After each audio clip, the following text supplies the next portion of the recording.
In this video, we're going to tie the Prince Nymph, which is one of the FFI Silver Level evaluation patterns. It's one of the patterns that you can select as part of the mandatory required flies. And a little history on this pattern. It was developed in the 1930s by a gentleman named Doug Prince. It was originally called the Brown Forktail, but when Buzz Busick added it to his mail order catalog, he couldn't remember the original name, so he named it the Prince Nymph, and that kind of stuck, and it's been called that ever since. When we're tying this for the FFI evaluation, there's some things we need to pay attention to. First off, the tail should be half the length of the hook shank, and then the fine oval tinsel ribbing, 4 to 5 equal spaces up the hook shank in parallel on both sides. The hackle should be a couple wraps of hackle, and it should be no more than one and a half times the hook gap. The wing should be no farther than the body, and should show a V angle of approximately 30 degrees. And then the head, you see that the head that we made, it should be no bigger than the width of the eye of the hook. So let's go over to materials and see what we need to tie this. There really isn't a whole lot of materials required for this pattern. Basically, we went over some of them. The tail and the wing is made from goose biots. So the tail would be brown goose biots. The wing would be white goose biots. The body is made from peacock hackle. The ribbing is made from fine oval tinsel. The hackle is this is a rooster hackle. You can use either a softer rooster hackle or a more stiff hen hackle. This came from an old feather duster that I had years ago, and it works perfectly for Prince Nymphs. But you can also save the tips of your dry fly necks after you wrap your hackle and your dry flies. If you have some tips left over, just throw those in a box, and they come in handy for this pattern. And then my thread, I'm using a Semperfli 12-aught in black. All right, let's start tying the pattern. All right, we're going to put a hook in the vise. We're going to put a size 12 1x long nymph hook. And I've already added a 3mm gold bead to it. So we're going to put that in. And first thing we're going to do is we're going to take our thread and we're going to start right behind the bead, and we're going to start wrapping forward about halfway up the hook shank. And then I'm going to get my tailing material, which is going to be two goose biots. You strip those off, and I'm going to turn them so they face away from each other and they splay out. Just take your time with the tails to get them to splay out properly and to be the same length. Doesn't look too bad. So now I've already measured the hook shank, and the hook shank is 6mm or 12mm. So we want our tail to be approximately 6mm. So I set my caliper to 6mm, and I'm going to measure that. And I'm going to pinch my fingers at that tie-in point. I'm going to transfer it to my left hand. I'm going to bring it right up to the bend of the hook, and I'm going to make a couple loose wraps, and then I'm going to hold that in place. You saw that tail the butts kind of spun when I wrapped. That won't matter. Just hold your tail tight as you wrap back, and then once you leave go, your tail should be splayed out fine. So we're going to hold them when you wrap back, And when you let go, they should be good. Now we're going to take a few cross wraps in between just to keep them splayed.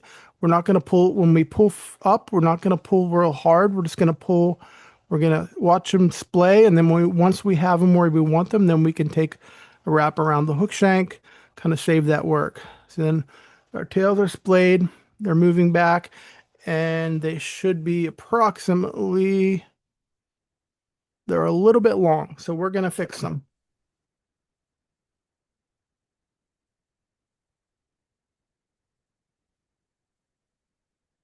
Just a tad. Again, they're gonna roll, but as long as you're holding them in place, they will not splay. We're gonna wrap back. Once we leave go, now these should be good. And we're gonna take a couple crossing wraps like we did before, just to keep them splayed. And once they're splayed, they're good. Now that looks better. It looks more like the correct length. So we're gonna move forward. We're gonna pull up these butt sections and we're gonna trim them close behind the eye or behind that bead. And we're just going to continue to wrap back and lock all the butt sections in place. Make sure your butt sections go all the way up the hook shank. That keeps your body nice and smooth.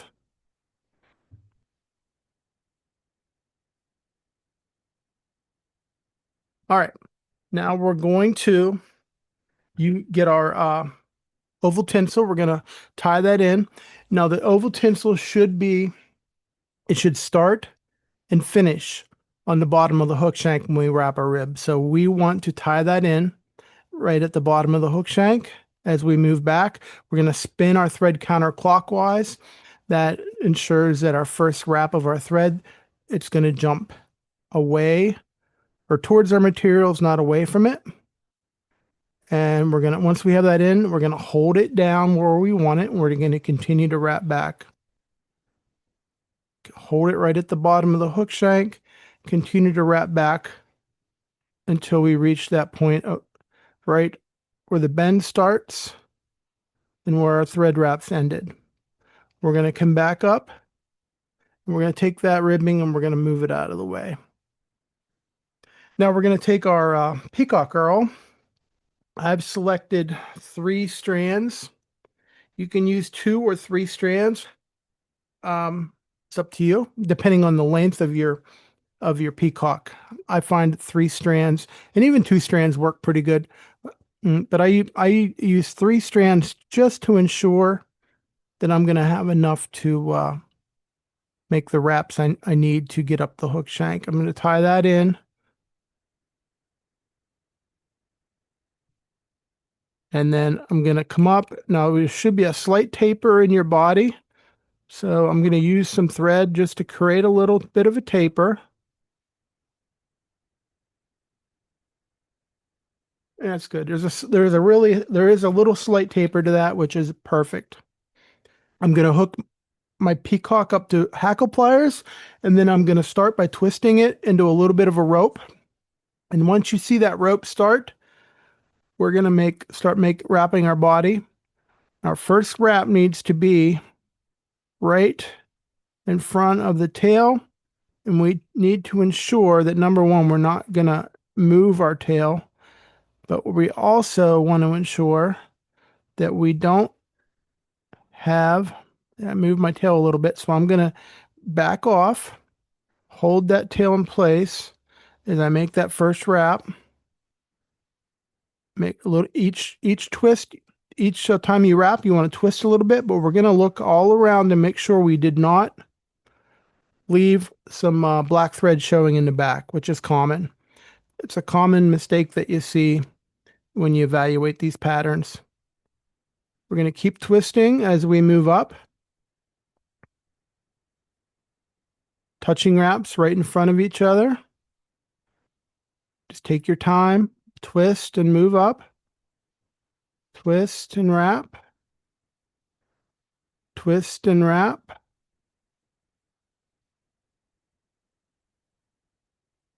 And I'm going to wrap all the way up to right behind the eye. It's going to help us to not have a too big of a head. So once we're at that spot, we're going to tie that in.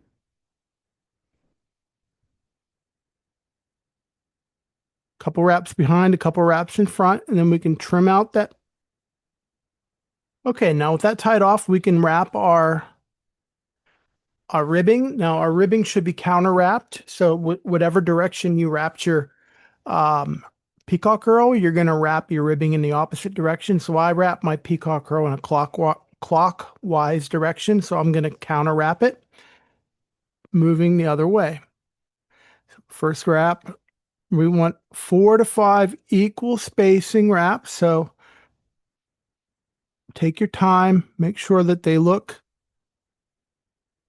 spacing looks pretty equal moving up, and make sure you get at least 4 to 5 wraps. If you don't, then you may have to readjust. Go back and make your spacing bigger or smaller, whatever you need to do. So it has to end on the bottom of the hook shank. So I'm going to put that right on the bottom. I'll twist my thread around, a little trick. Twist your thread around the tinsel, pull straight up with it holding your tinsel down, and that'll ensure that it ends at the bottom of the hook shank. We can trim that off. Now we'll look at our spacing from both sides, and that doesn't look bad. That looks pretty good. Now we can we're gonna tie in our hackle, which is that feather from the feather duster that we talked about. And what I'm going to do is I'm going to strip a little bit of bare hook stem, and I'm going to tie that in with tight wraps right behind the head, right behind the bead. And once we have that in, I'm going to get my hackle pliers. And we only need a couple wraps of hackle. We don't need a lot. Now I measured this out. Our gap is 6 millimeters. So we want our hackle to be approximately 9 millimeters, which this is pretty close. So we're going to make one,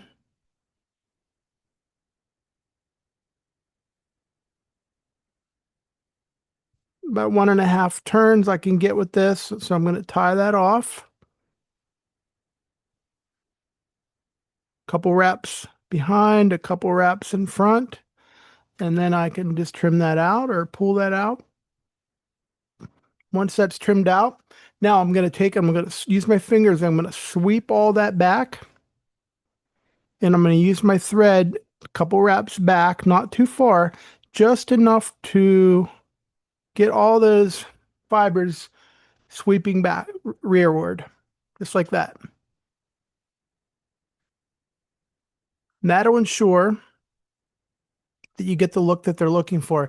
And you can see we still have a head that is not too big. So hopefully we're going to keep that up. Now we're going to take our white goose biots, and we're going to take 2 off, just like we did the brown. Once we have 2, we're going to tie these in. I tie them in one at a time. That way I ensure that they are where they need to be. Now they need to be at a V. They need to form a V moving back towards the tail. And it should be about a 30-degree angle with the length of the wing no longer than the body of the fly. So with that said, we're going to put that in place. And what I do is I'll put that at a V, and I'll put that right where I want it. And then I use my thumb and I hold that down, and I'll just take a couple wraps, one easy wrap. And then the second wrap, I make it a little bit more of a firm wrap. And that kind of puts that in place where I want it. Now I'm going to take my other biot, and I'm going to do the same thing on the other side. We're going to put that in so it is the length of the wing is equal to the other one, the same angle. We're going to hold that with our thumb, loose wrap, and then a tight wrap. And then you can still manipulate these. We haven't officially tied them down yet, so you can manipulate them and get them at the angle and get them where you want them. And that looks pretty good. Now we're going to take a couple more tight wraps, and moving forward, we don't want to wrap behind.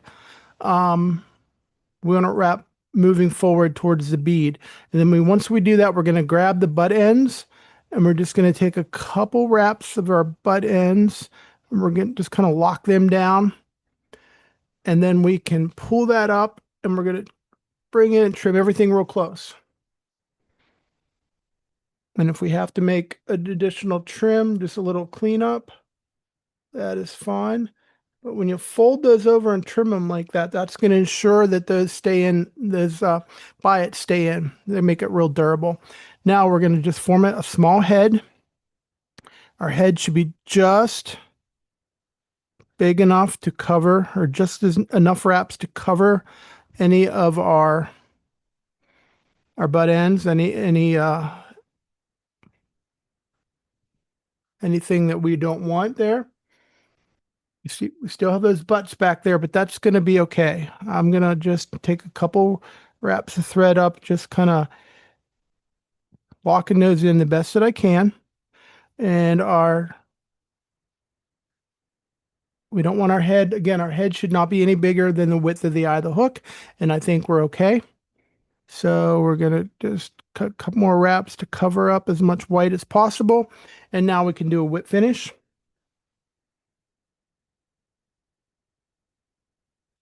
And we're going to do a 3 to 4 turn whip finish, moving from back to front.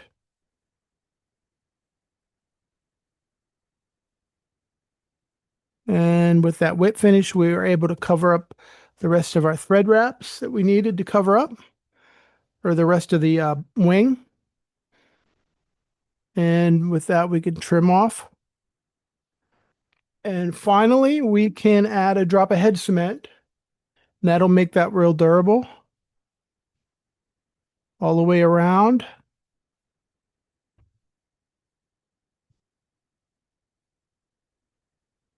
And once that soaks in and dries, that'll be really super durable. That is the pattern. If you have any questions, feel free to leave them in the comments. We got one fiber there that's not cooperating, so we're going to get rid of it. Leave them in the comments, and I'll be happy to answer them. Otherwise, take care.